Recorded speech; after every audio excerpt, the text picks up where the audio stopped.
আসসালামু আলাইকুম গাইস, আশা করি ভালো আছো। আলহামদুলিল্লাহ তোমাদের দোয়াতে ভালো আছি। তো আবারও ফিরে আসলাম নতুন একটি ভিডিও নিয়ে। তো আজকে একটি অ্যানিমেশন কার্টুন ভিডিও নিয়ে এসেছি। এটি হলো একটি হরর কার্টুন অ্যানিমেশন, মানে ভৌতিক কার্টুন। তো আশা করি ভিডিওটি তোমাদের ভালো লাগবে, আর ভালো লাগলে অবশ্যই লাইক করো, লাইক করে সাবস্ক্রাইব করে পাশে থাকো, অ্যান্ড পাশে থাকা বেল আইকনটি প্রেস করে দিও। এবং যারা ফেসবুক থেকে দেখবে অবশ্যই আমাদের পেজটিকে ফলো করে ভিডিওটি শেয়ার করে দিও যাতে তোমার বন্ধু বান্ধব সবাই আমাদের ভিডিওটি দেখতে পারে। তো আজকের ভিডিওটি হলো, মানে ভিডিওর টাইটেলটি হলো রক্তখেকো পুতুল, তারকনাথ তান্ত্রিক গল্প। এটা হলো ভৌতিক, মানে ভূতের কার্টুন 2024 সাল। তো মানে এই কার্টুনটি নেওয়া হয়েছে বংটুন চ্যানেল থেকে। তো তাদের ভিডিও লিঙ্কটি অবশ্যই আমাদের চ্যানেলের ডেসক্রিপশন বক্সে দেওয়া থাকবে, তোমরা চাইলে চেক আউট করে নিও। এবং আমাদের চ্যানেলটি সাবস্ক্রাইব করে নিও এবং তাদের চ্যানেলটিও সাবস্ক্রাইব করে দিও। তো চলো, বেশি দেরি করবো না, দেরি না করে আমরা শুরু করি। 1, 2, 3।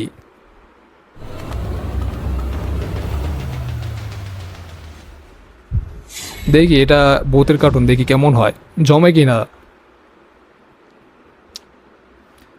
গল্পটি সম্পূর্ণ কাল্পনিক, বাস্তবের সাথে কোনো মিল নেই, যদি থাকে তা অত্যন্ত কাকতালীয়। রথের মেলা ওকে থেকে ওকে, যখন আমি আর শুরু হয়েছে, কিশোরী হ্যাঁ। তারানাথের বাড়িতে পৌঁছলাম, সন্ধে হয়ে গিয়েছে। দেখি তারানাথ খোলা জানালার পাশে বসে তামাক টানতে ব্যস্ত। আচ্ছা। আমাদের দেখে বলল, কি হে, আজ মেলায় যাওনি যে? হ্যাঁ, হ্যাঁ, গেছিলাম তো। কিন্তু মেলা থেকে সোজা বাড়ি যেতে মন চাইলো না। আপনার কাছে চলে এলাম।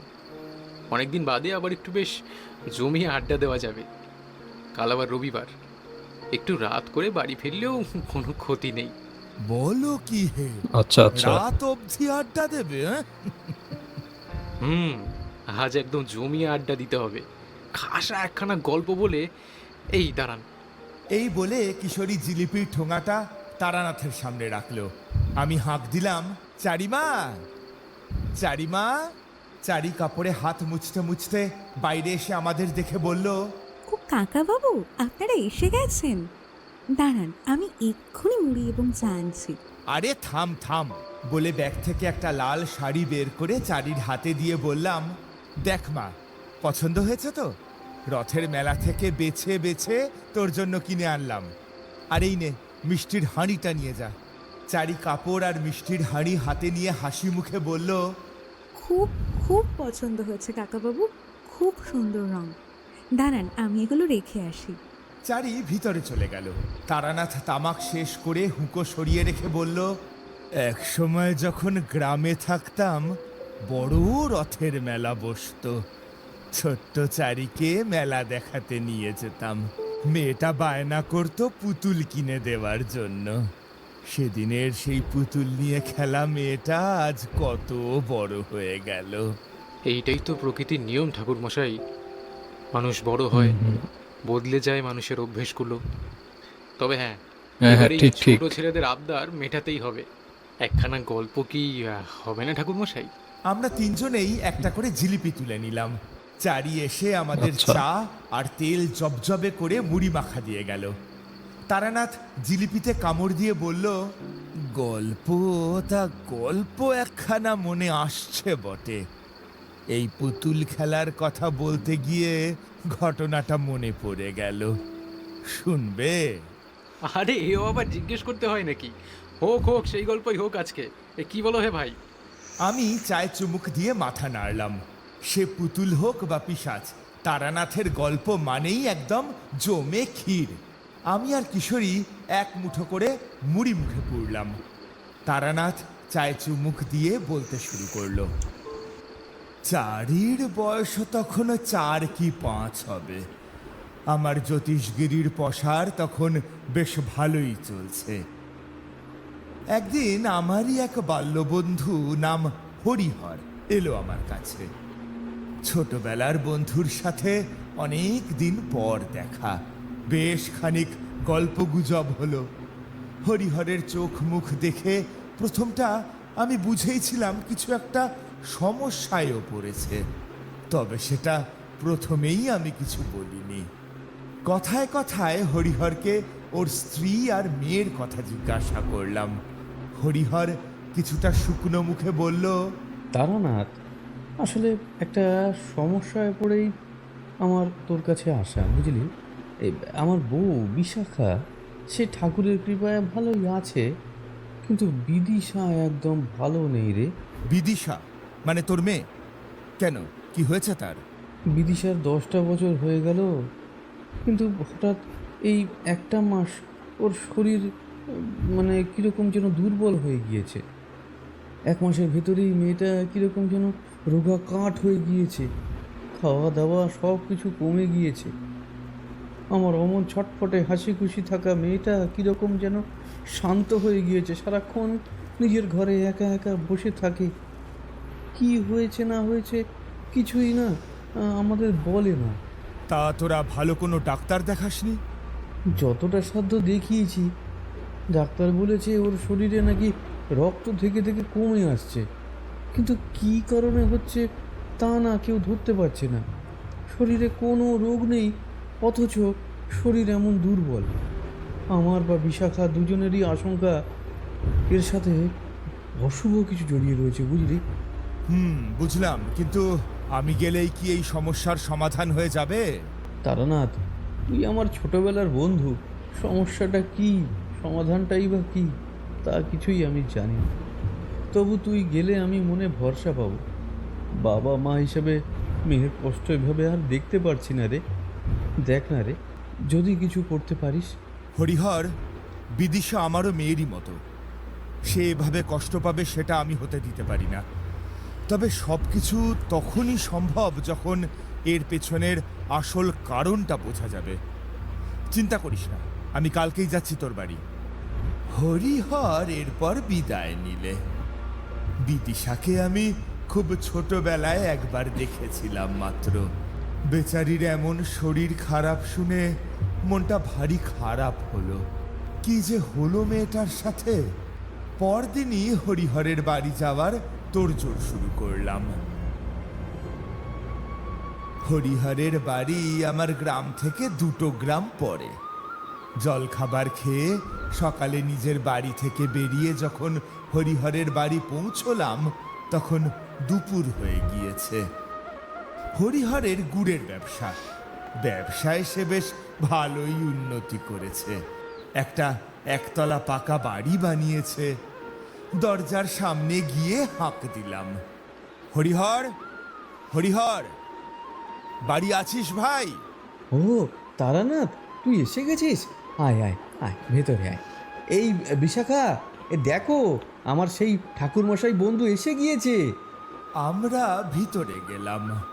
হরিহরের বউ বিশাখার সাথে কথা হলো। তারা দুজনেই মেয়েটার ব্যাপারে চিন্তিত, বরং আতঙ্কিত বলা চলে। আমাকে পেয়ে দুজনেই যেন মনে একটু সাহস পেল। বিশাখাকে বললাম, বৌদি, আমাকে একবার বিদিশার ঘরে নিয়ে চলো তো। হ্যাঁ হ্যাঁ, আসুন ঠাকুরমশাই। বিশাখা আমাকে নিয়ে গিয়ে দাঁড়ালো একটা ছোট ঘরের সামনে। ঘরের ভিতর বিছানায় একটা মেয়ে। তার চেহারার দিকে তাকালে বুকটা কেঁপে ওঠে। এতটুকু একটা মেয়ের কি কঙ্কালসার চেহারা! ঠিক যেন হাড়ের ওপর চামড়া জড়িয়ে দেওয়া হয়েছে। বিশাখা ঘরে ঢুকতেই যাচ্ছিল, আমি তাকে বাধা দিয়ে বাইরেই দাঁড়াতে বললাম। স্থির দৃষ্টিতে তাকিয়ে রইলাম বিদিশার দিকে। সে একটা পুতুল নিয়ে খেলতে ব্যস্ত। তার ধ্যান জ্ঞান সবকিছুই নিবদ্ধ ওই পুতুলটির উপর। কিছুক্ষণ তাকিয়ে থাকার পর আমি ভিতরে ঢুকলাম। বললাম, বিদিশা, বিদিশা, আমাকে চিনতে পারছো? কেমন আছো মা? ভালো আছি। বিদিশা কেবল এইটুকু বলে আবার পুতুল খেলায় মন দিল। আমি আর কিছু না বলে বেরিয়ে এলাম। সারা দিনটা মোটামুটি নির্বিঘ্নেই কাটলো। হরিহর ভুল কিছু বলেনি। বিদিশা সব সময় ওই পুতুলটাকে নিয়েই যেন ব্যস্ত। বয়সোচিত চঞ্চলতা যা তার মধ্যে থাকার কথা, তার 1% যেন বিদিশার মধ্যে নেই। পুতুল, খেলনা এসব বাচ্চাদের ভালো লাগে ঠিক কথা, তাই বলে তারা তাদের স্বাভাবিক প্রবৃত্তিকে ভুলে যাবে এটা কখনোই হতে পারে না। হরিহরকে বললাম, আচ্ছা, এই পুতুলটা বিদিশা কোথায় পেল? আর বলিস না, মাসখানেক আগে আমার সাথে কলকাতা গিয়েছিল। আমারই এক পরিচিত ওকে এই পুতুলটি উপহার দেয়। সেই যে মেয়ে আমার পুতুল নিয়ে পড়লো, তারপর থেকে নাওয়া খাওয়া সব ভুলে পুতুলের পিছনে দিন পাত করতে লাগলো। ভদ্রলোক একখানা আচ্ছা, পুতুল দিয়েছেন এই বটে। কথা। ছটফটে মেয়ে আমার, তাতেই একেবারে শান্ত। বটে, হুম। এমন কি আছে ওই পুতুলটার মধ্যে? দেখতে হচ্ছে তো। খাওয়া দাওয়া সেরে রাতে বিছানায় শুয়ে আছি, অনেকক্ষণ শুয়ে তবু যেন ঘুম আসছে না। মনের ভিতর অনবরত কিরকম একটা খচখচানি হচ্ছে। কেন জানি না, মনে হচ্ছে এই বাড়িতে অদ্ভুত কিছু একটা ঘটছে। উঠে ঘরের বাইরে বেরিয়ে এলাম। বাড়ির সকলে গভীর ঘুমে আচ্ছন্ন। আমার পাশেই শুয়ে ঘুমোচ্ছিল হরিহর, তাকে আর ডাকলাম না। এদিকে পাশের ঘরে শুয়ে বিদিশা আর তার মা বিশাখা। বাড়ির দালানে পায়চারি করতে গিয়ে হঠাৎ জানালা দিয়ে চোখ গেল পাশের ঘরে। কি অদ্ভুত কাণ্ড! হ্যারিকেনের মৃদু আলোয় স্পষ্ট দেখলাম বিছানায় শুয়ে অকাতরে ঘুমোচ্ছে মা মেয়ে। এদিকে মেঝের ওপর মানুষের মতো হেঁটে চলে বেড়াচ্ছে সেই খেলনা পুতুলটা। ও ও দেখো গাইস, শিট, পুতুলটার মুখের এটা দিকে হলো ভৌতিক তাকিয়ে পুতুল। আমার বুকটা কেঁপে উঠল। পুতুলটার দুটো চোখ লাল হয়ে জ্বলছে, আর তার মুখে খুবই একটা ভয়ানক। পুরো হাসি। মুখে লেগে রয়েছে রক্ত। রুদ্ধশ্বাসে সবটা দেখে যেতে লাগলাম। পুতুলটি অবান্তর গোটা ঘরের মেঝেতে হেঁটে চলে বেড়াতে লাগলো। শেষটায় আচ্ছা। উঠে পড়ল বিছানায়, আর শান্ত শিশুর মতো ও। শুয়ে পড়ল বিদিশার পাশে। নিভে এলো তার লাল চোখ, ভয়ানক। মিলিয়ে গেল তার মুখে লেগে থাকা রক্তের দাগ। এখন তাকে আর নির্জীব একটা খেলনা পুতুল ব্যতীত কিছুই মনে হচ্ছে না। আরো কিছুক্ষণ দাঁড়িয়ে থাকার পর আমি নিজের ঘরে ফিরে এলাম। এতটুকু বলে তারানাথ একটা সিগারেট ধরালো। কিশোরী বলল, আচ্ছা সেসব না হয় বুঝলাম, কিন্তু একটা খেলনা পুতুল কি করে নিজে থেকে হেঁটে চলে বেড়াতো? পারবে পারবে, সব বুঝতে পারবে, সবুর করো। তারানাথ সিগারেটে হ্যাঁ, দুবার সেটাই। ফুঁক টান দিল। আমি বললাম, আচ্ছা, আপনি তো গোটা রাতটা থাকলে বুঝতেই পারতেন ওই পুতুলটা আসলে কি করছিল।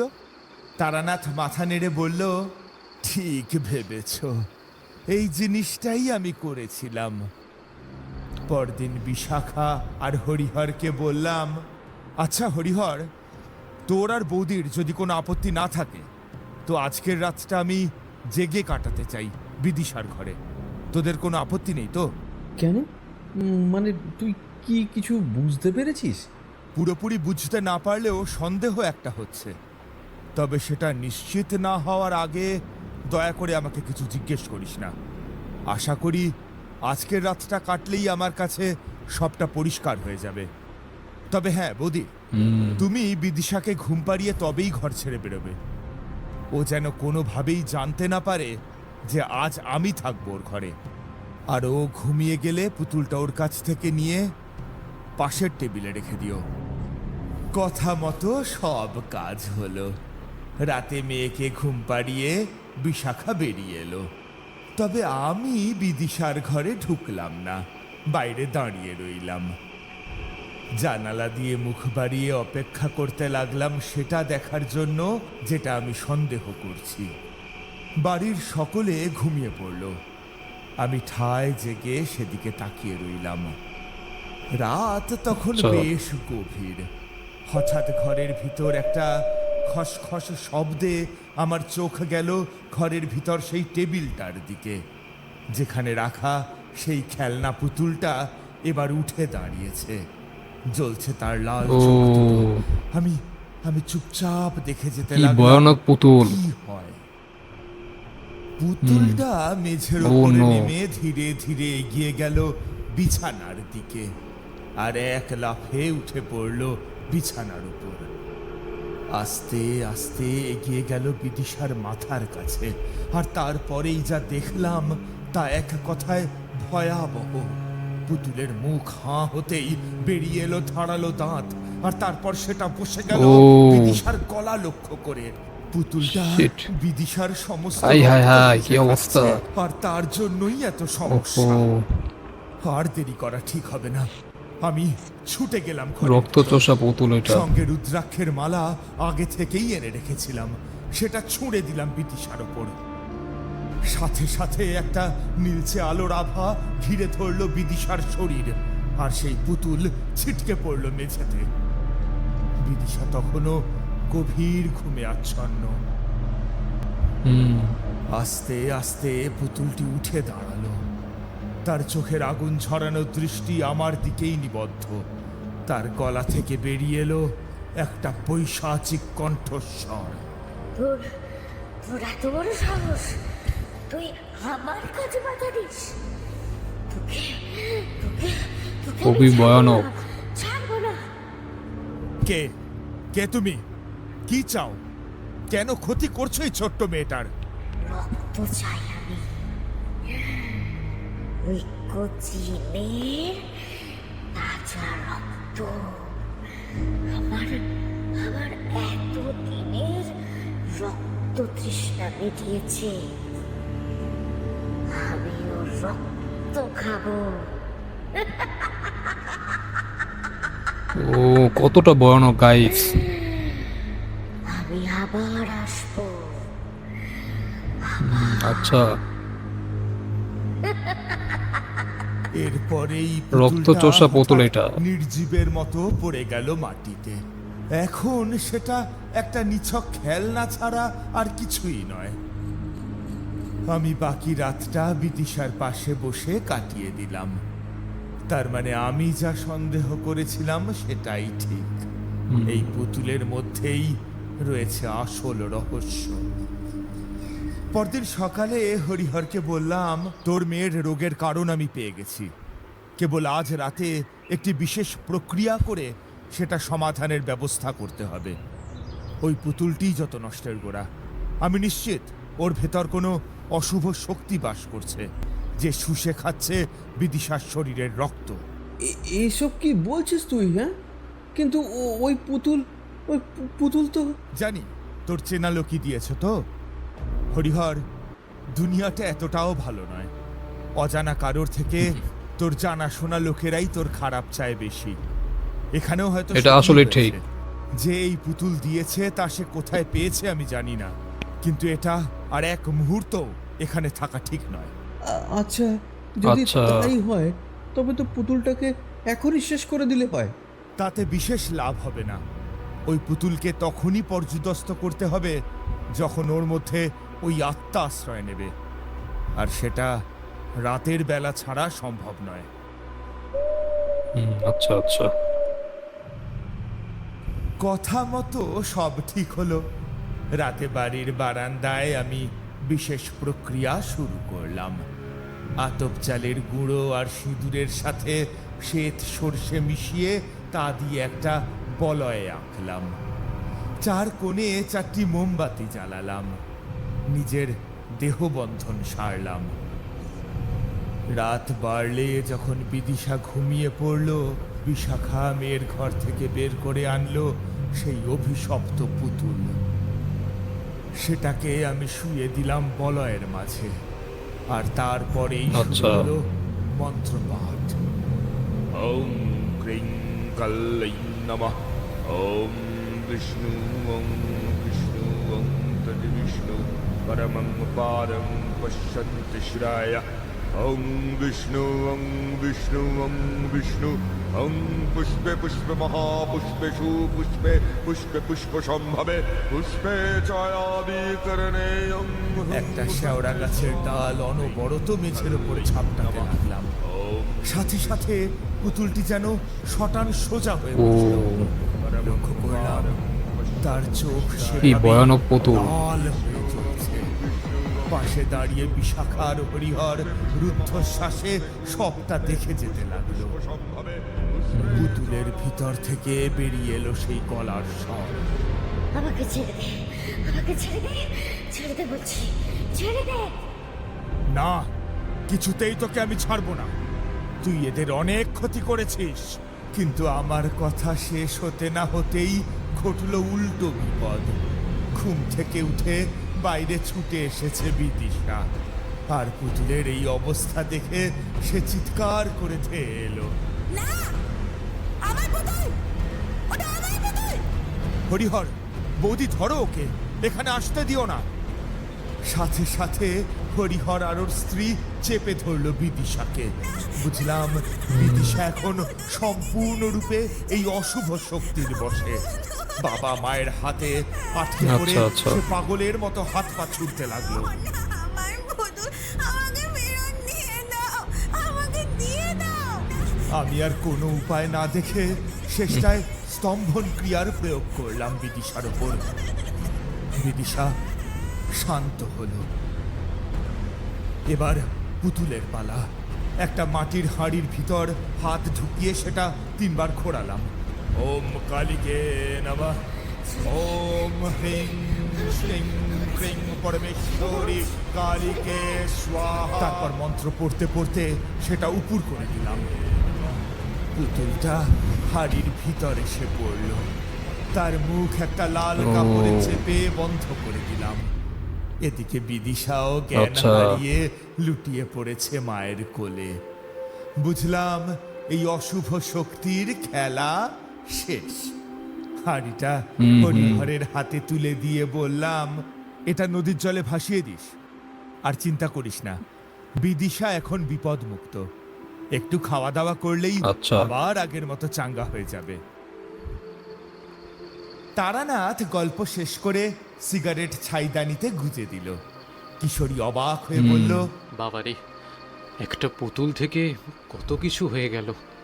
ও কি আর যে সে পুতুল হে, ওটা অভিশপ্ত পুতুল।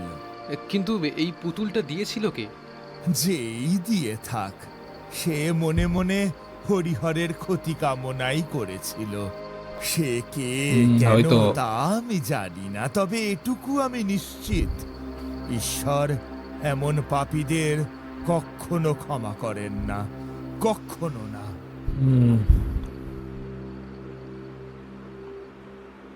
আমাদের এই গল্প যদি আপনাদের ভালো লেগে থাকে তাহলে অবশ্যই লাইক করবেন এবং শেয়ার করবেন। যারা চ্যানেলটিতে নতুন তারা অবশ্যই সাবস্ক্রাইব করুন। শুধু বেল আইকনটি টিপে নোটিফিকেশন অন করে দিন, যাতে আমাদের পরবর্তী কাজগুলোর খবর সবার আগে আপনার কাছে পৌঁছয়। ধন্যবাদ। তো যাই হোক গাইস, ভিডিওটি এখানেই শেষ হয়ে গেল। হ্যাঁ, তো গল্পটি আসলেই খুবই মজাদার একটা হরর কার্টুন। তো কি বলবো, মানে এটা যে একটা ভৌতিক কার্টুন, এটা দেখলাম ঠিক আছে, বাট অতটা ভয় ভয় যে পাবো ওরকম লাগেনি, কিন্তু মোটামুটি হালকা পাতলা একটু গা শিরশির দিয়ে উঠছে আর কি।